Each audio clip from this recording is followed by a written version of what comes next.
I'm going to let you, if you want to ask some questions about last week or make some comments.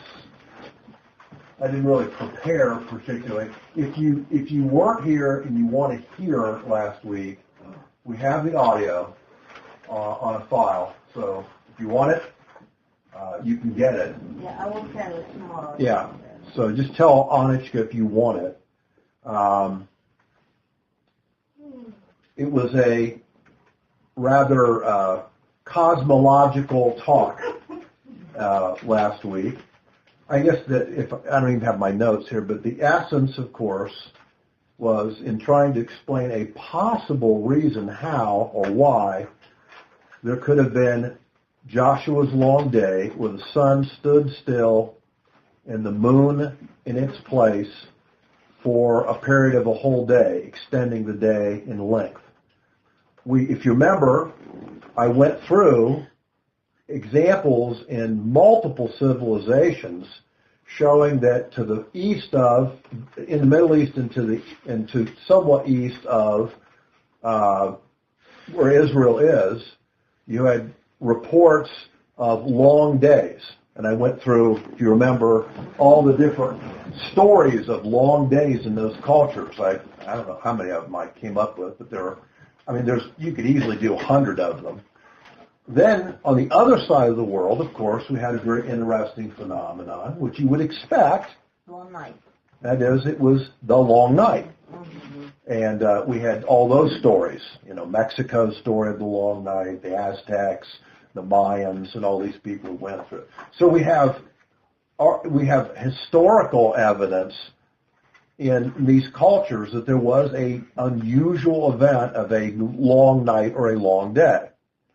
Then what I talked about is I went into the idea that starting in about 1404 BC, which would be the time of Joshua of the conquest, that we had, by the estimates of some of these guys, remember I put their charts up on the television screen, they had done calculations to indicate that there was a change in the planetary motions between Venus, Mars, Earth, the Earth-Moon system, and even Jupiter.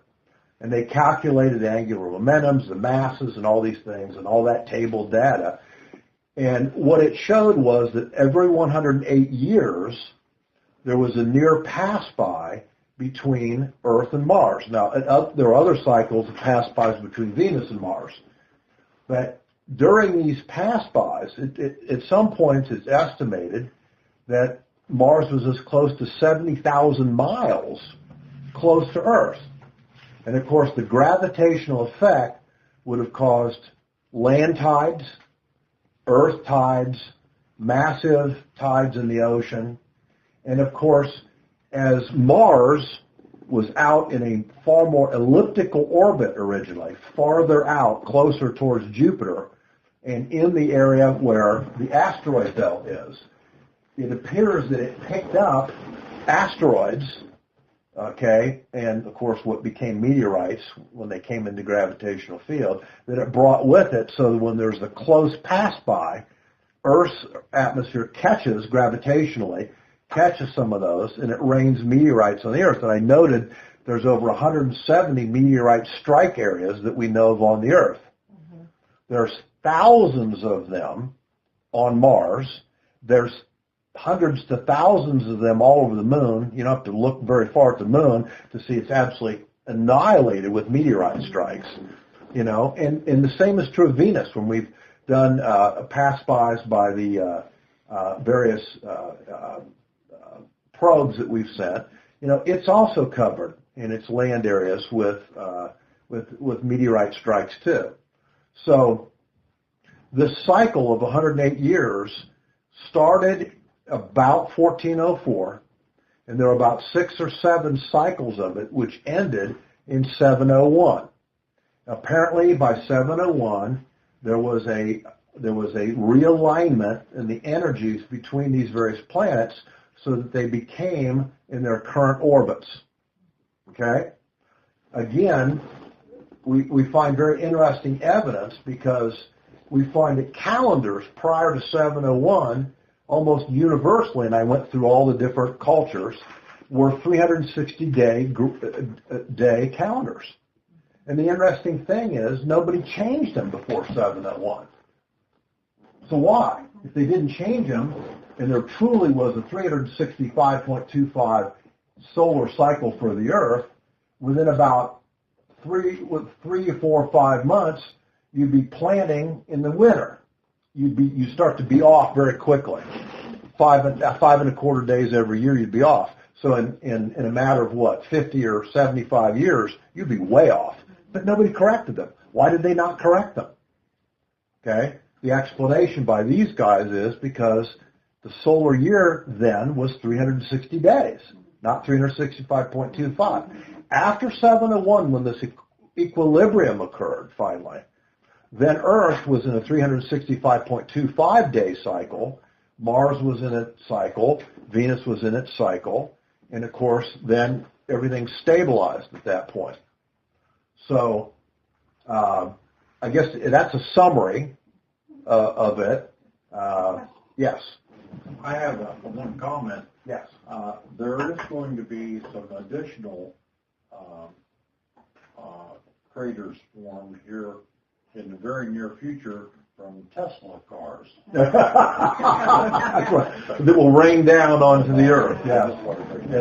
Yeah, that's true. That's kind of a weird. Mike and I were talking about this on the way home last week, and you were saying how, in the Bible it says that the day was lengthened. God held the sun. Okay. So, and then you went on to say all these other cultures had a similar day, one way or the other. It was nighttime too long or daytime too long. Okay. Yeah. How do we know, or how do you know, or you didn't comment on this, that it was at the exact same time, the exact same day? Well, we don't, because they're not dated necessarily. Yeah, stories. I mean, Chinese, for instance, we know that Emperor Yao, we know that he was in the 15th century BC, so we know approximately. We don't know exact. Okay. So I guess what I'm saying is how does that tie, with what the Bible says? You understand where I'm going with this? Well, it ties in a general sense because we have all these stories of the long day or long night. But we can't equate it to the year 1404 BC because we don't have statements by other cultures that in 1404 BC, okay, we just don't have those. Right. But we do have indication in a general sense because we have, I think if I counted them looking through, there are over 300 stories. Right. You alluded to this. Yeah. You said this the other night. Yeah. Same with Noah's flood. Yeah, another example. Yeah, right. Okay, Right. so you don't know positively that it happened exactly Right. the same, whatever. Okay. Right. It also explains some other things too, and I don't want to spend too much. I'm just trying to review a little bit, but it also explains why in ancient cultures and widely across the world, Mars was always connected with fear. Okay? By the way, its 2 moons are named Panic and Fear. Phobos and Deimos. Okay? And of course, you can imagine why it would be because in the near pass by, when Mars is 70,000 miles away, as I said, it would appear 50 times bigger than a full moon on the horizon of the Earth. That would be, plus for 24 hours you've got earthquakes, land tides, massive tsunamis, going on every 108 years for those cycles. So, anyway, it is a viewpoint. It is a theory. It has mathematics behind it.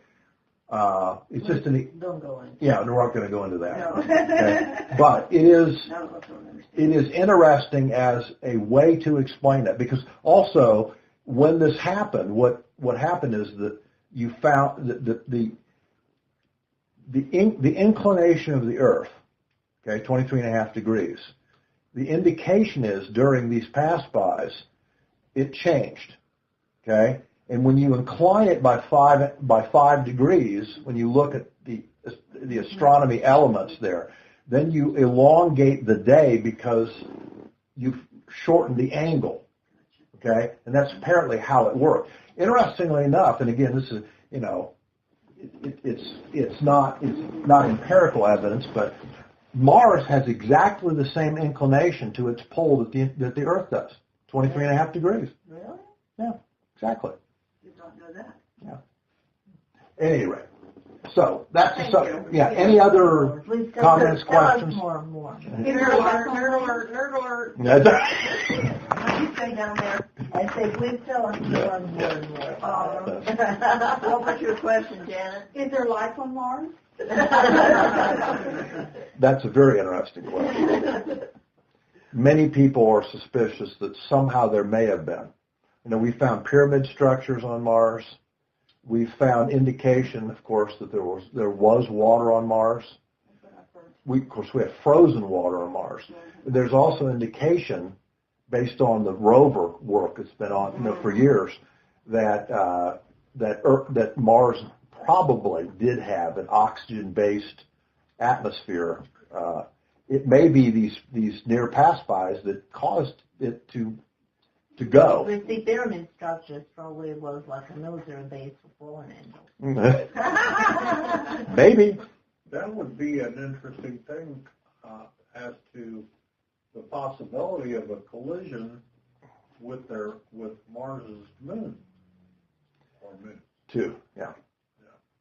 Yeah. Those moons are very small. Nobody even saw them until 1871. I think it was 1871. Because they're only 8 miles. They're only 8 miles in diameter, and they're both black, so they don't reflect light. I wonder how far they are from the surface of the. I didn't check. It'd be not too hard to check what the size of their orbit is. Not certain. Anyway, that's so let's go into this week, off of science, back to theology. And we're in the 10th chapter. This is our third week in the 10th chapter, moving along very rapidly. But we will finish the 10th chapter tonight. So let's read. We'll start in verse 15. We're going to read 15 to 21 of chapter 10.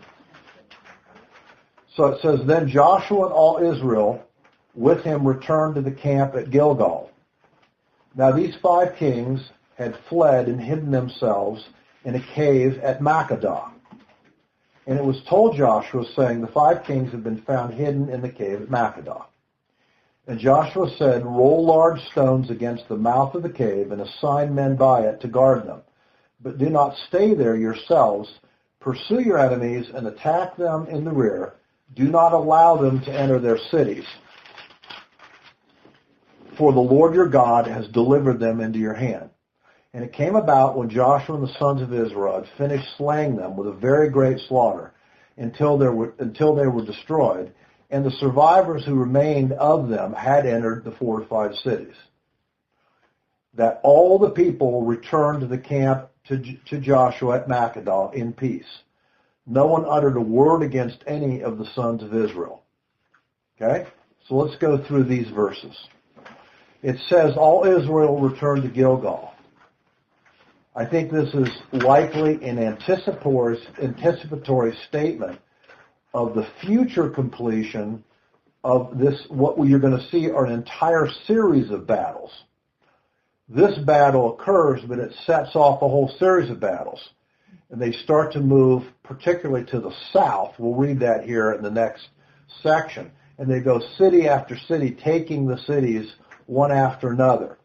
So they virtually don't stop for probably weeks and weeks and weeks, months at a time, until they finally conquered all of the southern area. Now it states in verse 43, if you drop down of the chapter, it says, So Joshua and all with them returned to the camp at Gilgal. It says the same thing. So they could not have literally returned to Gilgal during this time because they moved from Gibeon in the battle here, and then they, of course, went on and started to take these other cities. So I think it's an anticipatory statement. Now the 5 kings, of course, we read of the Amorites hid themselves in this cave outside the city of Makkedah, having witnessed the supernatural defeat of their armies. And as a result, they were attempting to escape what, of course, was going to be certain judgment. Now, I've noted to you before, there are some very, very interesting parallels between the book of Joshua and the book of Revelation. This is an example of another parallel. Turn to Revelation chapter 6. Again, what is Jesus' Hebrew name? Yeshua. Yeshua. Okay? And of course, who is the leader in this? Yeshua, the leader of Israel here. So in 6, we're going to start in verse 12. And I looked when he had broken the sixth seal, and there was a great earthquake, and the sun became black as sackcloth made of hair. So here's earthquake, which of course occurs in this battle, had to occur in this battle, based on, okay? Then the sun is affected, okay? And the whole moon becomes like blood. The moon is affected, same as the battle, different way, but same as the battle. And the stars of heaven, okay, fell to the earth as a fig tree cast its unripe figs when shaken by a great wind. And the sky was split apart like a scroll when it's rolled up, and every mountain and its island were moved out of their place. The sky being split, I believe, is an indication of meteorites. Okay? Why? Because when something of a fair size, rock, comes at 30,000 miles an hour through the atmosphere, what's going to happen? Explosion. Well, yeah, a number of things. It's going to move apart the atmosphere, okay? It's going to split it apart at that rate. After, of course, it's passed by, what's going to happen right after it? Kaboom. Big kaboom, okay? And, of course, then when the meteorites finally hit the Earth, kaboom even more, all right? So... Can you imagine the people back then seeing that? And what they were saying and what was going on through their mind? Yeah, that's the thing. I mean, they're not only that, but again, when we go back earlier in 10, the meteorites only targeted the enemies of Israel. Right. Now that's some serious targeting by the Lord. Okay? That's what it says. It only hit them. Didn't hit an Israeli soldier, Remarkable miracle. And then it says, notice in verse 15 of Revelation 6, and the kings of the earth, and the great men, and the commanders, and the rich and the strong, every slave and free man, hid themselves in caves and among the rocks of the earth. And they said to the mountains and to the rocks, fall on us and hide us from the presence of him who sits on the throne, from the wrath of the Lamb, for the great day of his wrath has come, and who is able to stand. In other words, they know judgment has come. See the parallels all through here between what we see in Joshua and what we see here in Revelation. Is it telling a story as to what is to come? It's telling a story of both what happened and what will come, typologically. And we see this time and time and time and time. These typologies are there's hundreds and hundreds of them in the Old Testament that are fulfilled in the New Testament.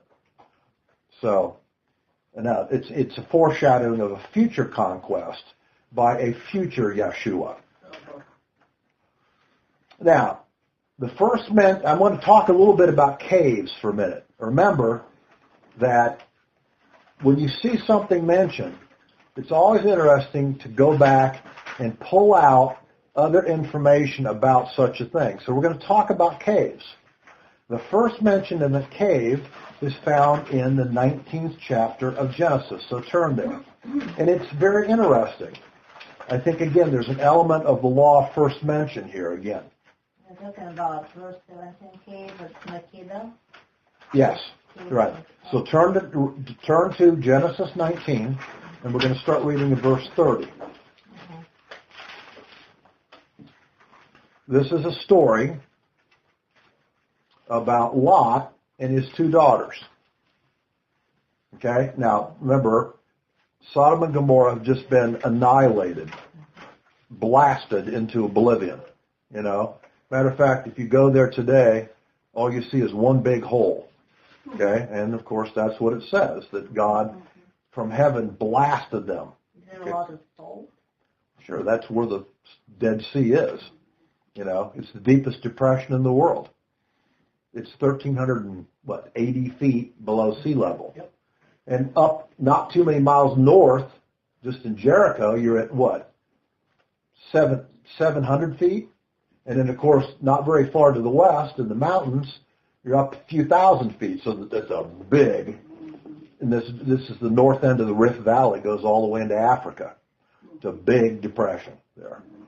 So the story, of course, we'll read it. And Lot went up from Zoar and stayed in the mountains, and his two daughters with him, for he was afraid to stay in Zoar. I think I would be too after what happened to Sodom and Gomorrah. You'd be looking up real, you know, okay. And he stayed in a cave there with his two daughters. Then the firstborn of the daughters said to the younger one, "Our father is old, and there is not a man on earth to come into us after the manner of the earth," which of course is not true, but at any rate, that's what they believed. "Come, let us make our father drink wine, and let us lie with him, that we may preserve our family through our father."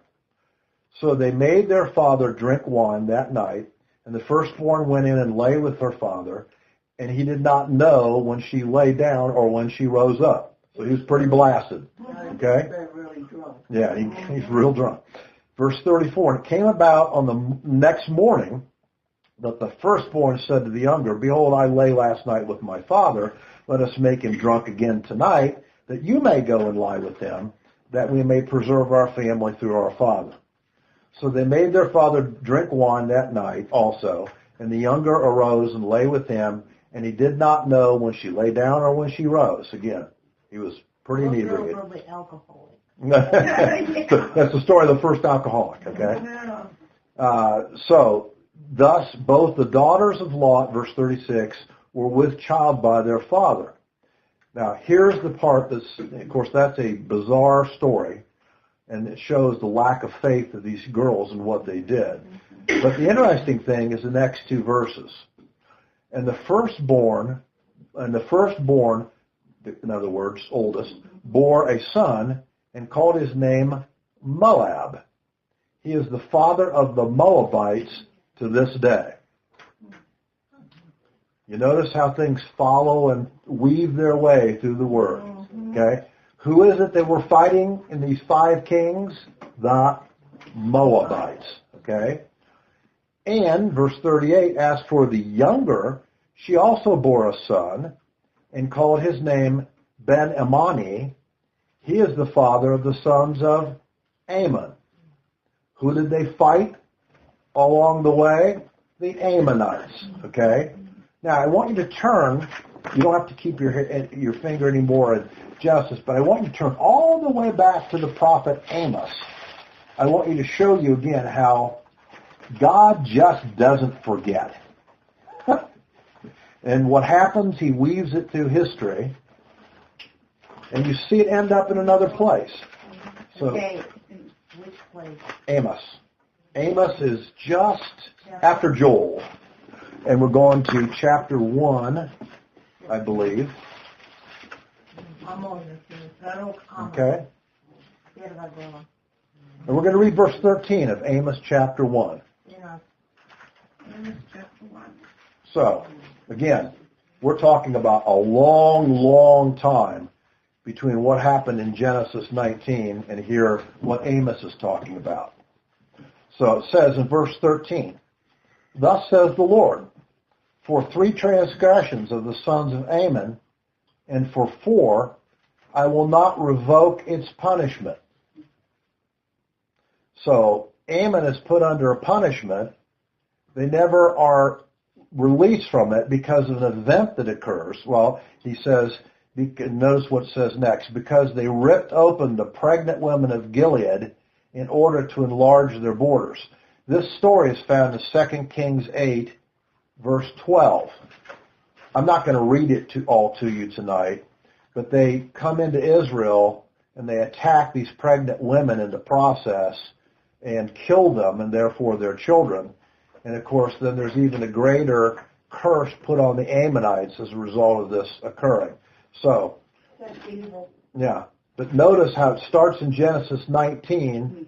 They become the enemies of Israel. They continue through, and God just doesn't forget these things. Now, why does he let it go on? He lets it go on because if he stopped evil from occurring, okay, then the rebellion that was begun originally by Satan and later by Adam and Eve would not have its logical conclusion whereby the entire universe could say, this does not work. Okay? You know, think about one of the oldest books we have, Job. It starts out, Satan comes to the throne of the Lord, and God says, if you notice Job, he's a righteous man. He follows me all through everything. And of course, you know, what does Satan say? Let me provoke some evil in his life and then see what he does. And of course, this becomes a setting for all these things that happen in the book of Job. Because Satan is convinced that he can create evil and that it can succeed somehow. Okay? He can create his kingdom on earth, Satan can, and that it will lead to a permanent, encampment on planet Earth.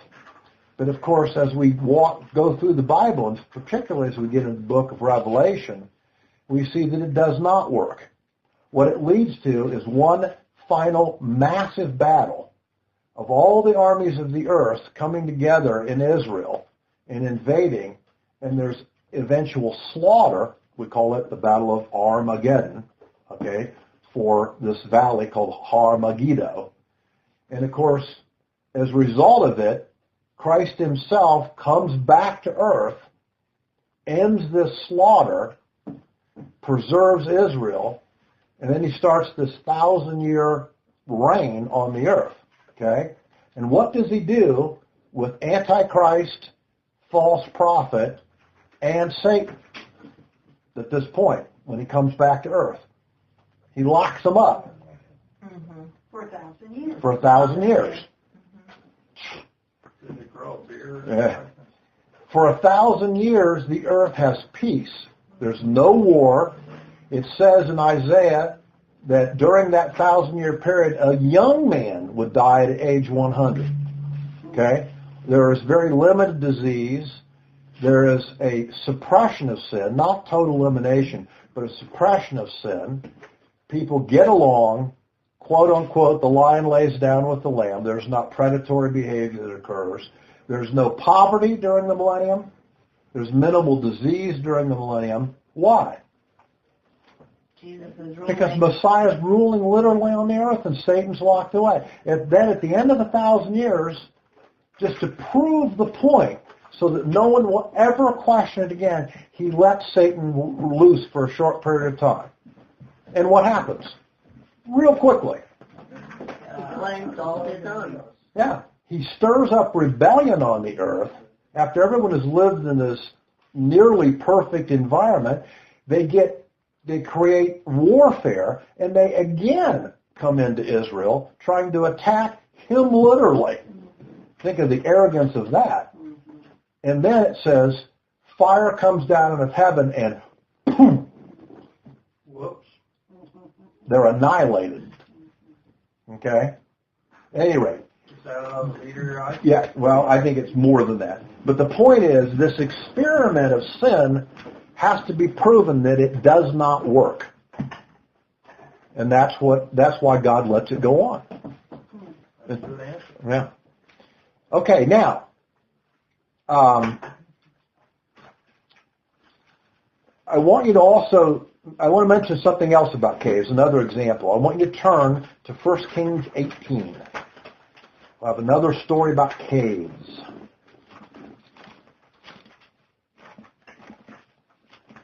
1 Kings 18.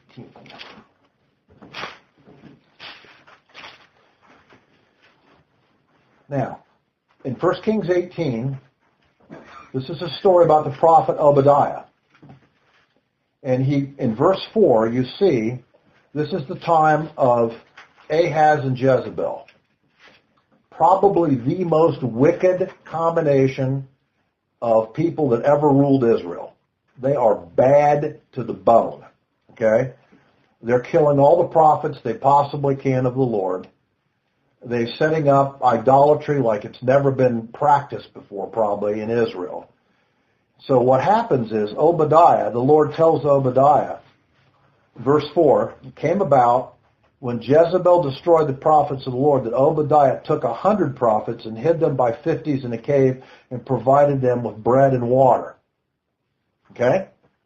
So he preserves 100 that he knows of, sets them up with, prepper material, okay, puts them in these caves so that Ahab and Jezebel can't find them.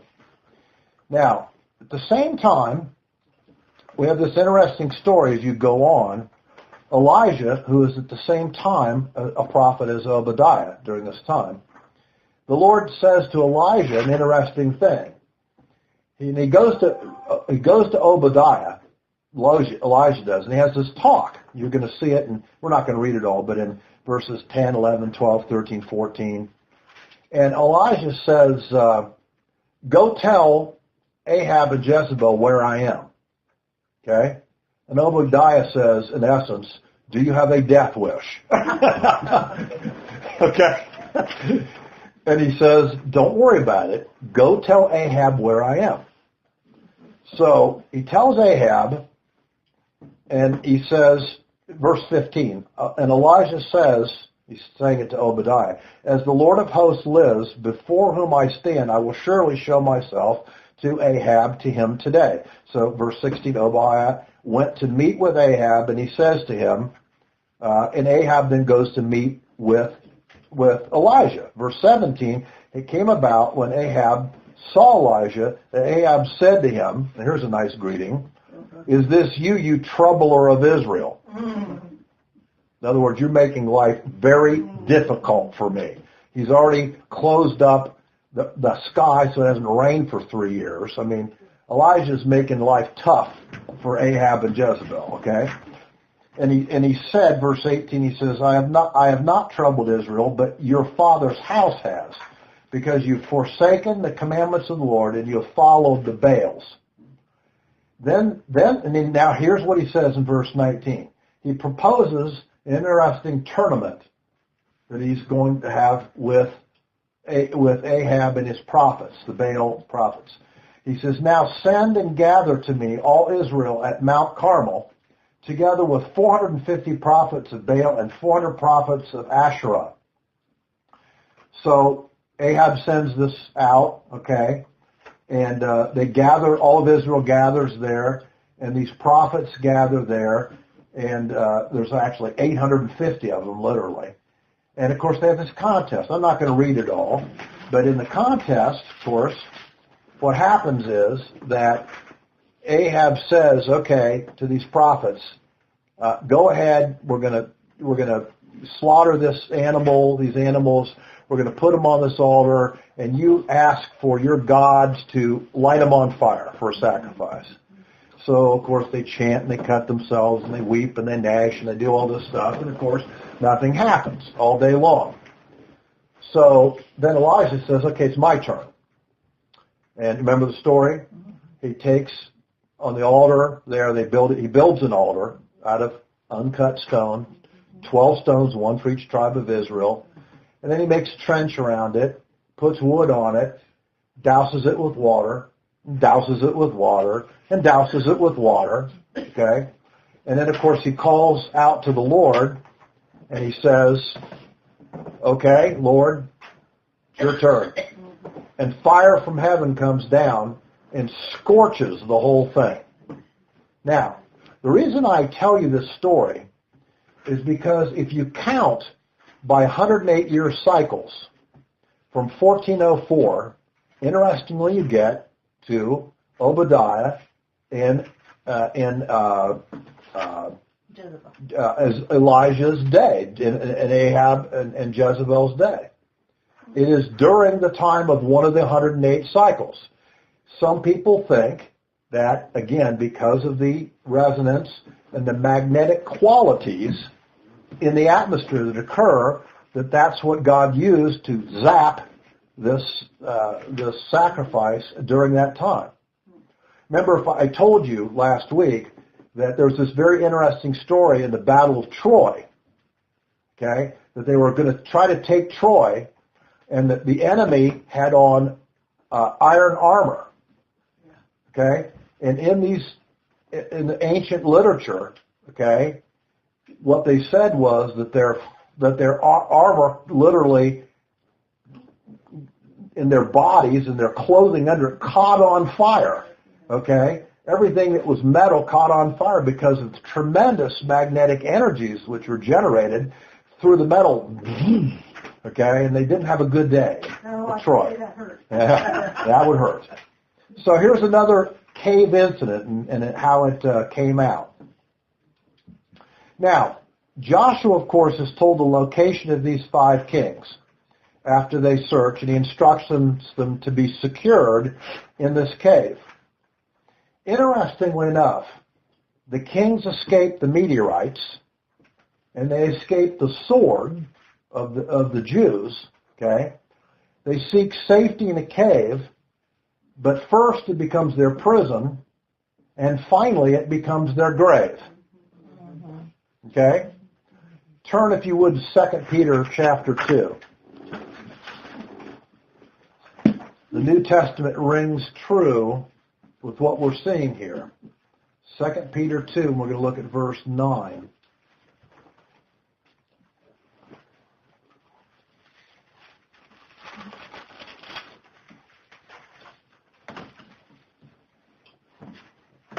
This is talking at the end of the discussion about Lot and Sodom and Gomorrah and how God saved Lot and his family. And in verse 9 it says, "Then the Lord knows how to rescue the godly from temptation and to keep the unrighteous under punishment for the day of judgment." The principle continues from Joshua's day all the way to the end in the book of Revelation, where he also knows how to keep his enemies contained for the day of their judgment. You know? So Israel pursues this Amorite armies. A few of them, you'll notice, make it to the walled cities. Interestingly, the comment, I think it's interesting, turn back to Joshua here. The comment, I think, is quite interesting in the text. It says, of course, in verse 20, it says a few of them made it back to their cities. In verse 21, and all the people returned to the camp to Joshua at Makkedah, where this cave is. No one uttered a word against any of the sons of Israel. Now, I think that's a big understatement. Because if you had seen what was going on in the previous day, okay, the absolute miracles which occurred, you would then, undoubtedly, as a Jew, you would be unbelievably impressed by God and His power. But if you were an enemy, you would be equally impressed by God and His power. Certainly these people had never seen anything like this happen. Certainly in a war. You know. They didn't know what to say. No, they didn't know what to say, except I think the point is they kept their mouth shut about God. Yeah. They weren't wagging their tongues at God at this point. So let's read verses 22 through 27 now in Joshua 10. It says, "Then Joshua said, 'Open the mouth of the cave and bring these 5 kings out to me from the cave.' And they did so, and brought the 5 kings out to him from the cave, the king of Jerusalem, the king of Hebron, the king of Jarmuth, the king of Lachish, and the king of Eglon." Verse 24, "And it came about, when they brought these kings out to Joshua, that Joshua called for the men of Israel and said to the chiefs of the men of war," in other words, his commanders, who had come out with him, "Come near, put your feet on the necks of these kings." So they came near and put their feet on their necks. Verse 25, Joshua then said, "Do not fear or be dismayed. Be strong and courageous, for thus the Lord will do to all your enemies with whom you fight." I think Joshua knows the battles are just beginning at this point. Interestingly enough, where do you see that phrase? Don't fear and be dismayed, but being strong and courageous. Joshua 1:9. Exactly. It's the beginning of God's statement to Joshua and to the people of Israel. Well, he says it more than once. He says it many times. He says it many times. So verse 26, so afterward Joshua struck them and put them to death, and he hanged them on 5 trees, and they hung on the trees until evening.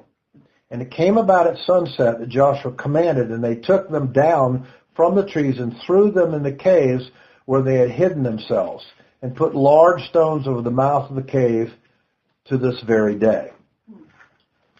So we see here that the previous 5 owners of this territory were publicly subjugated by the commanders of Joshua's troops, the commanders of the troops, placing their feet on their necks and then killing them and hanging them on a tree trunk. Now, why did they hang them on a tree trunk after they killed them? Person is a tree. Pardon? Person Yes. is a tree. Yeah, but where does it come from? Let's turn to Deuteronomy 21, and you'll see that Joshua is a good student of the Torah. He knows it very well. Deuteronomy 21, verses 22 and 23. If a man has committed a sin worthy of death, and they did, he is to be put to death, and you hang him on a tree. His corpse shall not hang all night on the tree, but you shall surely bury him on the same day, for he who is hanged is cursed of God, so that you do not defile your land, which the Lord your God gives you as an inheritance. So this is what they're commanded to do. This is what Joshua does. Of course, as Ann pointed out, there's an application of this in the New Testament too. It's found, you don't have to turn to it, but it's found in Galatians 3:13, an exact quote of Deuteronomy. But it's about someone different. Who is it about? Jesus. He is, quote, hung on a tree and is cursed by the Father as he dies on the cross for all of our sins. A different application. I'm sorry? He took our He curse. took our curse, all our curse on him, exactly. So, we have 2 interesting lessons, I think, that are taught by these verses, applicationally. So let me go through what they are. And we're going to look at a bunch of verses that support each one. The first one is, just like these kings controlled the territory they were in, the god of this world, called Satan, has been judged, his power is broken, and he has been shown in front of the whole spiritual universe that he has been conquered by Yeshua. We're going to look at a whole series of verses, but turn first to Colossians chapter 2. And let's look at what Paul says about these things. Colossians chapter 2.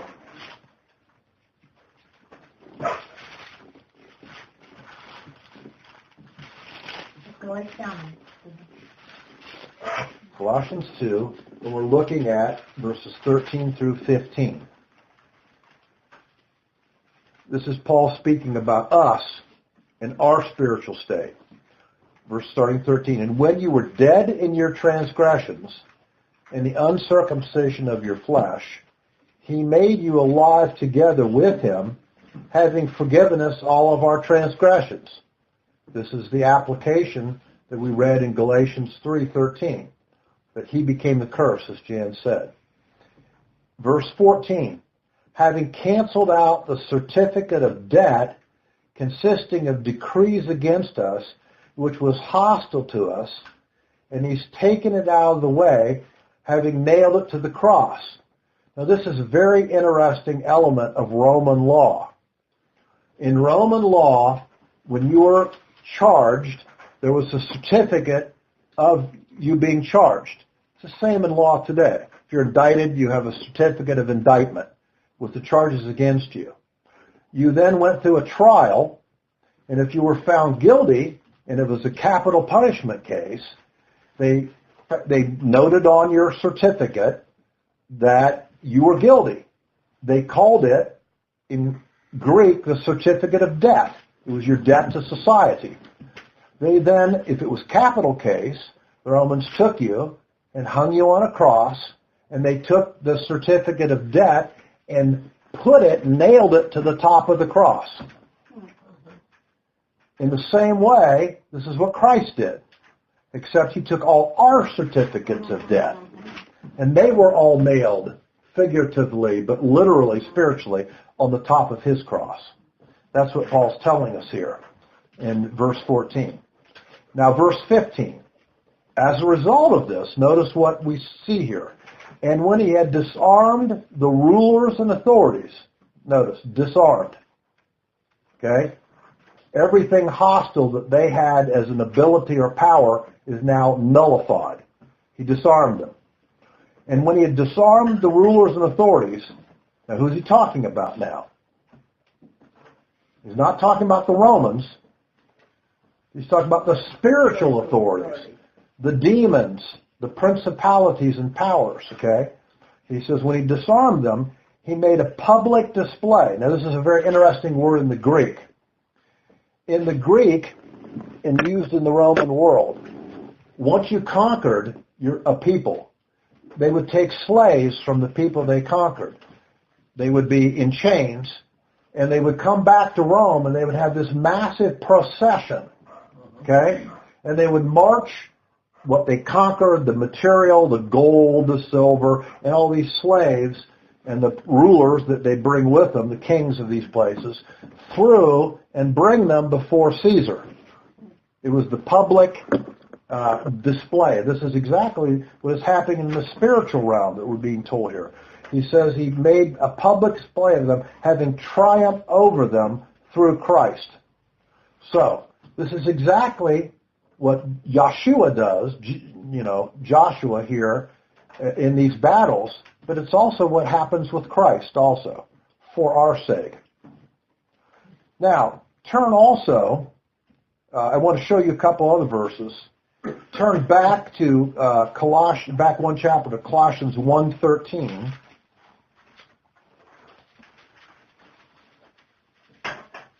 Here's what Paul tells us spiritually.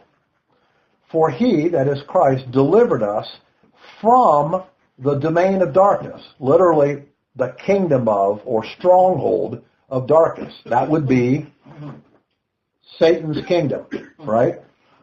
And it says that he then transferred us to the kingdom of his beloved Son, in whom we have redemption and forgiveness of sins.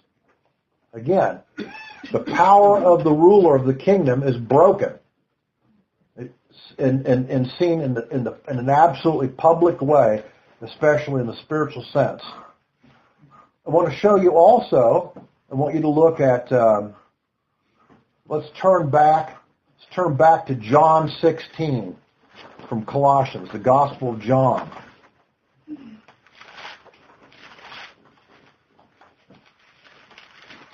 This is why we sing the song, Victory in Jesus, my Savior forever. This is the victory that's being talked about. John 16, we're going to look at verse 11. He's talking about Satan. He says, and concerning judgment, because the ruler of this world has been judged. In another place, he says, I was looking and I saw Satan falling from the earth as like lightning to the ground. In other words, he's done. His territorial claim on the earth is crushed at the cross. He no longer has his power. He's a deposed ruler. This is what we're being taught. John 16:11. For concerning judgment, because the ruler of this world, that is Satan, has been judged. He's done. Okay? Turn back the other direction to Hebrews chapter 2. Hebrews chapter 2, just before James. These are all tremendous truths that we should know. They're fundamental to our faith. Hebrews 2, and we're going to look at verse 14. For since the children share in flesh and blood, that is, we are of flesh and blood, he himself likewise also partook of the same. In other words, he was born into the world, into a human body, that through death he might render powerless, notice the word, powerless, him who had the power of death, that is, the devil. Okay? That's pretty descriptive. That's very descriptive. And it's permanent. Okay? Everything after the cross is a mop-up operation. It's a mop-up operation. It's like what was happening after Joshua in the battle there in chapter 10.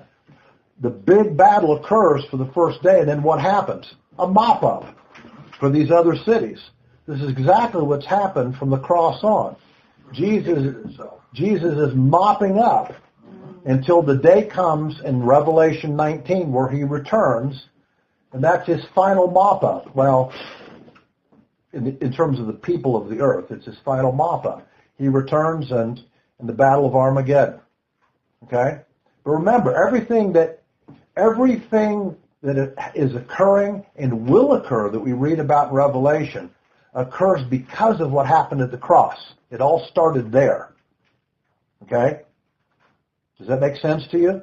That's where Satan's power is broken. And that's where he lost Satan his authority over the earth. It was taken back, paid for. Okay? He's not powerless in deceiving people. No, nor is he powerless he has certain personal power still. Mm-hmm. But his reign here is broken. Mm-hmm. This is why Jesus said to his followers, you have power over the demons. They couldn't have power over the demons unless he'd broken the power of Satan and given them power over the demons. This is why when he raised Lazarus from the dead, he demonstrated, I have power over death. Mm-hmm. Satan was the one that caused death. Remember? In the garden. Mm-hmm. Eve believes the lie, and what happens? She dies. First spiritually and then later physically. Okay? He takes the death back. This is why when he died, he resurrected to prove to everyone he had power over death. Broken. So at any rate, these are some of the great truths that we see parallels to here in Joshua chapter 10. There's a second aspect here too. There's not only power over death, but it also shows the necessary principle of what we call the mortification of the flesh. This is a term we use spiritually, mortification of the flesh. I want you to see a whole bunch of these verses. First, why don't you turn to Romans 6. Pam can explain this to us very well now. Can't you, Pam? Romans 6. On Sunday, we went through Romans 6 the other week. Notice what's said here, starting in verses 12, 13, and 14. Because Christ has died, and has overcome death, and has paid for sin, here's what Paul tells us. He says, therefore, don't allow sin to reign in your mortal body, that you should obey its lusts. And do not go on presenting the members of your body to sin as instruments of unrighteousness, but rather present yourselves to God as those alive from the dead, and your members as instruments of righteousness to God. For sin shall not master you, for you are not under the law, but rather you are under grace. Okay? We have a battle that we have to wage every day. If you don't wage it every day, I'm going to suggest to you that you're not paying attention or you're not practicing very well. Okay? As we are tempted by sin, we are called to resist it. Resist it. Okay? Each day. And it's difficult to do because sin is an instinct to us. It's like falling off a log to sin. It's as natural as it could possibly be. But Paul tells us, don't let your former slave owner enslave you. Okay? Don't practice sin because sin is always slavery. It will always enslave you. It will entice you and it will enslave you. Okay? I was talking to a couple people this week. I'm going to just use this as an example. They had a rather miserable marital argument. In the process of their argument, they managed to sling at each other every imaginable horrible thing that they could say, bringing up things from the past, indicting each other in every imaginable way, typical marriage argument. It gets nasty as can be. And of course, as a result, they're both certainly emotionally wounded in the process, and of course, spending as much time as they could defending their own behavior. Okay? So I said to them in my normal, non-confrontive way, Can you explain that? I said, well, there's one thing that you didn't do in the process.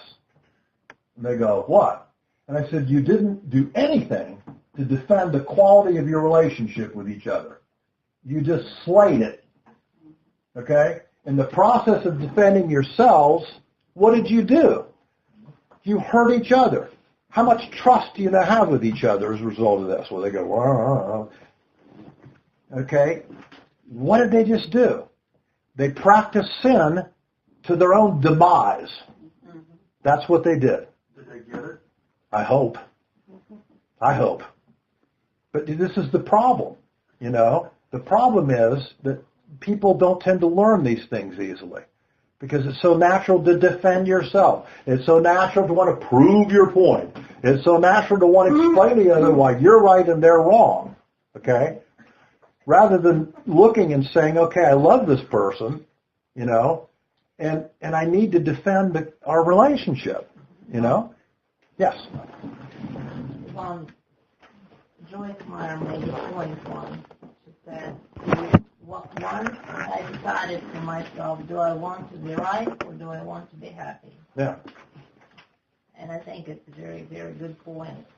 Whenever we want to prove that we are right, it's worth to think about. Do I want to win or do I want to have peace? That's really what you're deciding. Which is everywhere in the world. Yeah, it is.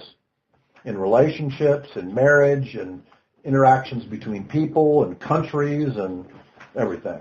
Absolutely. Justification, individual justification. Yeah, absolutely. Mm-hmm. Now, so we see this principle. I just turn next to Romans 13. I'm just going to show you a few more places. I want to show you how much Paul speaks about this principle. Romans 13. We're going to look at verse 14. This is a great way that Paul put it. He says, therefore, put on the Lord Jesus Christ. Clothe yourself in the qualities of Christ and make no provision for the flesh in regard to its lusts. Don't practice the flesh. Okay? Paul says in another place that we need to put to death the deeds of the flesh so that we can have the fruit of the Spirit. Okay? Let me give you another one. Let's go to Romans 8. Go back to Romans 8, a few chapters back. We're going to look at verse 13.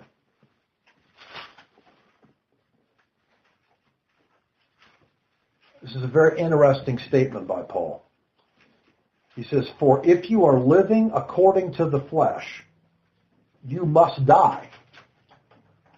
Now think about it. What's he mean? Romans? Romans 8:13. if you're living according to the flesh, you must die. Interpret that. What does he mean? How? What does he mean literally? If the flesh, I guess if you're following Satan, then Satan's your master. True. But what about the flesh? He says, if you are following the flesh, you must die. Apply it. What does he mean? Die forever? In the context, is that what it means? Basically, if you took our country today and you took different segments of our country, even the world, you're going to have people that totally live in the flesh and have no clue what you just talked about. Right.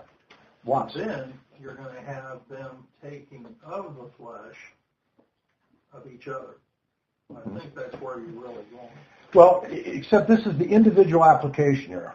He says, if you're living according to the flesh, you must die. In other words, what must you do if you're acting in the flesh? You must put to death the deeds of the flesh. You must die. It's the application of the mortification. To live is Christ. Right. And that's what's not happening. No, it's not happening in the spiritual world very much either. He says, but if you are living by the Spirit, you are, here's the verse, putting to death the deeds of the flesh, and therefore you will live. You either have the death principle or you have the life principle. You don't have any other choice spiritually. Only two. So either practice the death principle or you practice the life principle. And you have to do it every day. And every day you're tempted. Yeah.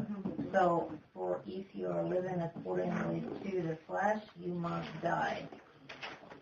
Say again what word? In other words, you must apply the principle of death to the fleshly thing that you're doing. You must die. Is that what it's saying? Yes. Why does it say then that you will die? In other words, in the Greek, I think you'll find it means you ought to. You should. In Russian, No, is you must die. Yes, that's a good way to put You it. be dead spiritually. That's not what it means. No, he's talking about the life-death principle. Look at the context. The context is then he talks about, but if you are living according to the Spirit, you are killing the deeds of the flesh. That's the principle he's talking about. We're doing the evil things Yes. you're doing. But again, the problem we have is they are instinctive. That's right. Every day the instinct is there, and therefore every day it must be combated. In Colossians 3:5, you don't have to turn here, but in 3:5, he says a similar thing. He says, Paul says, therefore, consider the members of your earthly body as dead to sin, immorality, or impurity, passion, evil desire, greed, which all amounts to idolatry. Okay? Again, consider these things dead. Now, let's finish this chapter in Joshua.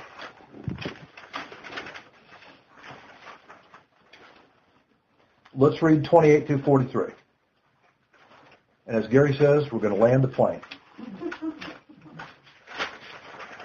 Now Joshua captured Makkedah on that day, that's the city, in other words, not the cave, and struck it and its king with the edge of the sword. He utterly destroyed it and every person who was in it. He left no survivor. He did this to the king of Makkedah, just as he had done to the king of Jericho. Then Joshua and all Israel with him passed on from Makkedah to Libnah and fought against Libnah.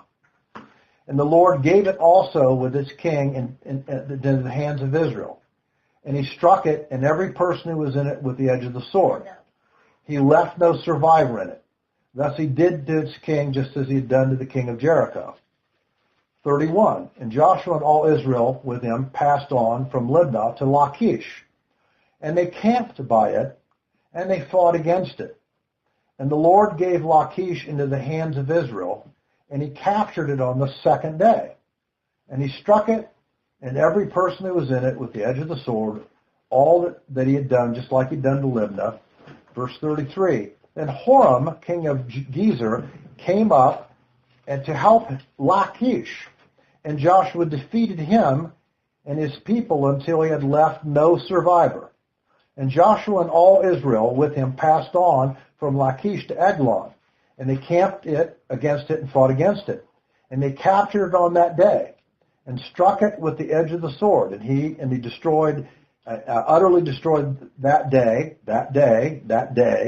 every person who was in it according to all that he had done in Lachish. Then Joshua and all of Israel with him went from Eglon to Hebron, and they fought against it, and they captured it and struck it and its king and all its cities and all the persons who were there with it by the edge of the sword, and he left no survivor according to all that he had done to Eglon, and he utterly destroyed it and every person that was in it. Then Joshua and all of Israel with him returned to Debir, and they fought against it. And he captured it and its king and all its cities, and they struck them with the edge of the sword and utterly destroyed every person who was in it, and he left no survivor, just as he had done in Hebron, he had done in Debir and to its king, he had also done to Libnah and its king. Then Joshua struck all the land, the hill country and the Negev, that is the south, the lowland and the slopes, and all their kings, and he left no survivor, but he utterly destroyed all who breathed, just as the Lord, the God of Israel, had commanded. And Joshua struck them from Kadesh Barnea, even as far as Gaza, and all the country of Goshen, even as far as Gibeon. And Joshua captured all these kings in their lands at one time, because the Lord, the God of Israel, fought for Israel. There's the key. And then, of course, 43. And so Joshua and all of Israel with him returned to the camp at Gilgal. Now, first of all, let's look what they did on the map. Okay? So they start here. They cross the Jordan. Here's Gilgal right on the other side. This is their base camp. Okay? Of course, they take Jericho. They go to Ai. They get defeated the first time. Go back the second time after they've confessed their sin. Then they take Ai. Now we're at Gibeon, where this battle occurs. The 5 kings around here. They take Gibeon. Then they travel down here to Makkedah, as we just read. They take Makkedah. They take Gezer. They go to Libnah. They take Libnah. They go to Eglon. They take Eglon. They go to Lachish. But something unusual happens at Lachish. Did you catch it in verse 32? Be careful how carefully you need to read the Word of God, because if you miss something, you'll miss a lot. The Lord handed it to him. And what else do you notice there? That is true. But there's another element there that's different than every other thing. The city and everyone in it. Go ahead, say it. The second day. It's noted that in every other battle, they beat them in a day. Right. But at Lachish, it took 2 days. Now, one of the reasons apparently is that what's the guy that comes, the king comes from, I can't remember which king. He comes and tries to help Lachish. King of Gezer. Gezer, okay, so here's Gezer. He comes over here, okay, down here, and tries to help there, and so it takes 2 days. Now, think about this for a moment. Have you ever studied ancient warfare? All of these are walled cities, okay? They get behind their walls. They throw stuff down. They have all kinds of equipment. But in every case except Lachish, in only 1 day they take the town. That's a miracle. You could storm cities. I mean, I'm going to talk about it, but Sennacherib, the king of Assyria, stormed this city, Lachish, for months and months and months, and finally turned around and went back home. He couldn't do it after months of doing it. They captured this one in 2 days, and all the others they captured in 1 day. They finally come down here. They finally go all the way down, and the map doesn't quite get us down to the bottom in the Negev, at the very south tip, north of Egypt. But they capture every major town, and then they finally come back to Gilgal. So what was so special about Lachish? Let me talk about it, okay? Glad you asked that question. Okay? All right, so let's turn to 2 Kings, verse 19. And we'll try to build our story about Lachish. 2 Kings 19. We're going to look at verses 7 and 8.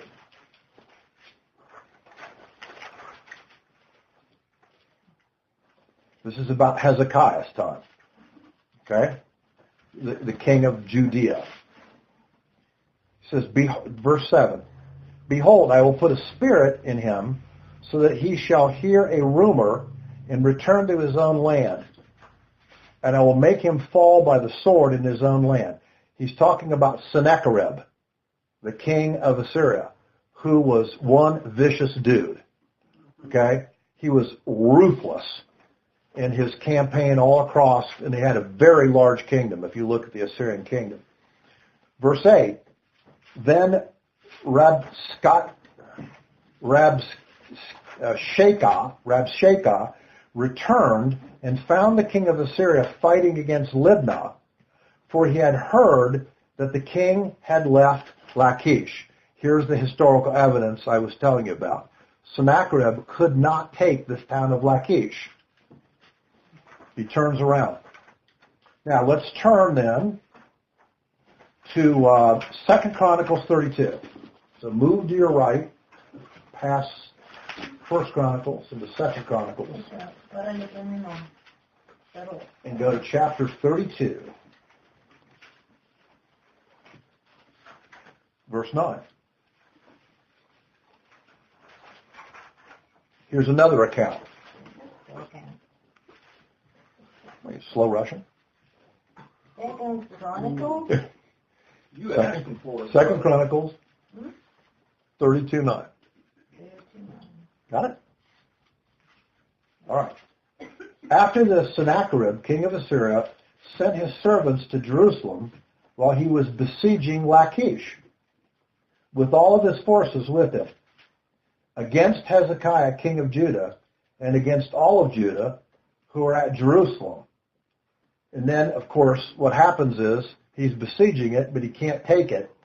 As we said, as we saw in the previous set of verses, what happens in the story is that Hezekiah and Isaiah pray, and you'll notice in verse 21, if you go over here, let's drop down to 20 and 21 of that chapter, 2 Chronicles 32.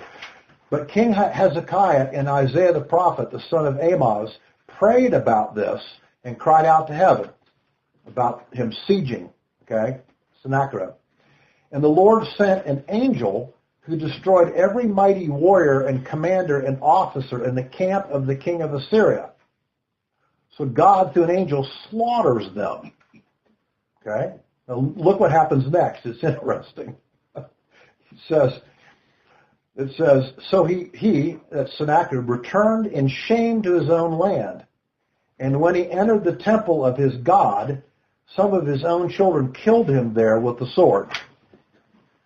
So as a result of not being able to take Jerusalem and its towns around, he goes home and he's assassinated. End of Sennacherib.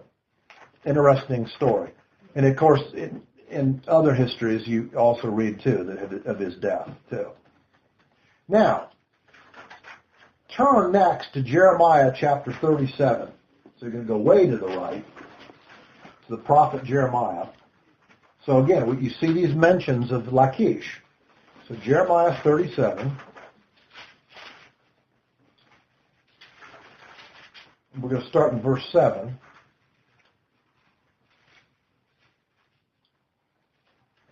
This is a time when Jeremiah was the prophet and the king was Zedekiah. And Zedekiah didn't listen very well to the Lord. The Lord told him what to do. He didn't do it. The Lord says to him, don't depend on Pharaoh. It ain't going to work in his army. And so he calls Pharaoh. And, of course, finally Pharaoh gets smart enough that he turns around and goes home. And he says, this ain't going to work too well. Okay? Verse 7, thus says the Lord God of Israel, thus you are to say to the king of Judah, who sent you to me to inquire of me, behold, Pharaoh's army, which has come out for your assistance, is going to return to its own land of Egypt. In other words, there's Zedekiah's hope for being able to resist this siege. Thus says the Lord, do not deceive yourselves, saying the Chaldeans will surely go away from us, for they will not go. This is, of course, when Babylon is sieging in about 606 BC. And what, of course, they end up conquering it. Now, why is it that no matter what they do, it isn't going to work? What's the reason? God's not fighting for them now. Right. Why? There's a reason why. Because of their sin. What sin? They're not calling on the Lord. Well, What sin specifically? Why did they go to Babylon? They haven't followed his commandments, but there was a specific one. Because they They haven't, keep this, The Sabbath. not the Sabbath. well, the land, they Year. didn't do the land. They didn't follow the Shemitah, That's Shemitah. okay, for 490 years. So there were 70 times they didn't follow it, and that's the number of years that God puts them in the penalty box in Babylon. So it doesn't matter what they do, they are going to Babylon, okay? They're going to pay their due. But it's also how he's going to preserve them, too, at the same time. So, thus, Lachish and the towns around it remain unconquered, except Israel conquering it, from 1404 BC to 587 BC, when the Babylonians take it. That's Say those years again? from 1404 BC 14. I to didn't say 587. Lachish is not taken after Israel. It becomes a Jewish city. Now that's a town that's tough to conquer. All because that's the way God planned it. And we get this little clue right there in verse 32 of Joshua 10. Interesting story, I think, about the future of Lachish as time goes on to the Assyrians and all the way to the Babylonians. So, are you tired enough tonight? Why don't we end it here? That is the 10th chapter. Next week we'll go into the 11th chapter. The 10th chapter, of course, as you see, could you put that back up again? You see that this concludes what we call the southern strategy. They come into the central area, Jericho-Ai. Campaign. Yeah, the campaign. They then go to Gibeon, where they have, of course, the tremendous, miraculous battle. They then take all these cities, go all the way down the south, come all the way back, and now, at the end of this, they're camped back at Gilgal here. But they still have the north to conquer, and that's what we'll talk about next week in chapter 11. Okay? Wolf says it's time to stop. But Joshua was in the time of 1400, right? Yes.